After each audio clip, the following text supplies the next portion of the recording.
हे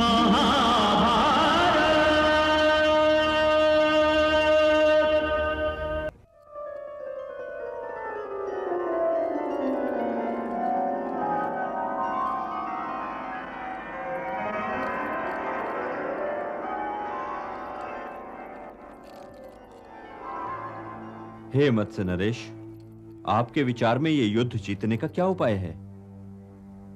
गंगा पुत्र के रहते तो ये युद्ध कोई जीत ही नहीं सकता महाराज। किंतु उनके पास तो इच्छा मृत्यु का वरदान है मत्स्य नरेश। यही तो कठिनाई है, नहीं तो मैं अब तक उनके जीवन वृक्ष को ना जाने कितनी बार काट चुका हूं। भ्राता धृष्टद्युम्न, उनके विषय में ऐसे कठोर स्वरों का उपयोग ना करो। तो क्या उनके चरण स्पर्श करूं और ये कहूं कि हम आपके बहुत आभारी हैं कि आप ही के कारण जो युद्ध हम एक दिन में जीत सकते थे उसे हम 9 दिन में भी जीत ना पाए? ये तो बड़ा ही क्षत्रिय विचार है भ्राता धृष्टद्युम्न।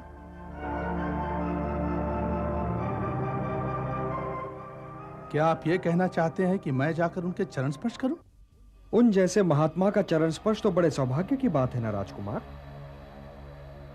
इस धर्म क्षेत्र कुरुक्षेत्र में उनके आशीर्वाद के अतिरिक्त और कोई प्रसाद है ही नहीं। किंतु आपके जाने से कुछ नहीं होगा। बड़े भैया जाएं और गंगा पुत्र ने इन्हें जो विजयी होने का आशीर्वाद दिया था उसे लौटा आए। उनका आशीर्वाद लौटा वासुदेव? हां बड़े भैया, यदि उनके आशीर्वाद और आपके बीच स्वयं वही धनुष में वाण लगाए खड़े हैं तो फिर उनके उस आशीर्वाद का क्या अर्थ?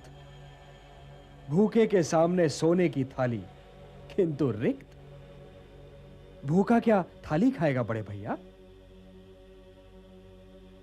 यदि उन्होंने विजयी होने का आशीर्वाद दिया है तो उनके उस आशीर्वाद की रक्षा भी तो वही करेंगे ना।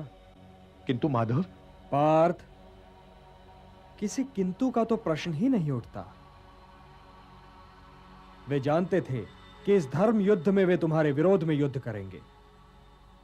वे ये भी जानते थे कि उन्होंने इच्छा मृत्यु का कवच पहन रखा है। वे ये भी जानते थे कि कौरव सेना के प्रधान सेनापति स्वयं वही हैं और जब तक वे वीर गति को प्राप्त नहीं होंगे तब तक पांडव सेना की विजय संभव नहीं। तो फिर उन्होंने विजयी होने का आशीर्वाद दिया ही क्यों? क्या आप इस प्रश्न का उत्तर नहीं जानते मामाश्री? मैं क्या जानता हूं, इसे छोड़ो वत्स। परंतु बड़े भैया और पितामह के बीच में मैं क्यों पड़ूं?